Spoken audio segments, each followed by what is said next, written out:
देखिए, ये दो मियाँ बीवी जो है बाज़ार के अंदर बटेरे और मुर्गी के बच्चे छोटे से चूज़े जो है वो बेचते हैं। इन्होंने चूज़े बेच लिया और बटेरों की आखिरी ट्रिप है।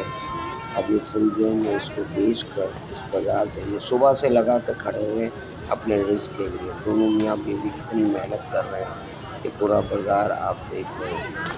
अभी थोड़ी देर में ये फारिग हो जाएंगे, जब ये बेच चुकेंगे तो अपने सामान लेकर यहाँ से जाना शुरू कर देंगे।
अपना कारोबार मुकम्मल करके बाज़ार से अब रवानगी पाए।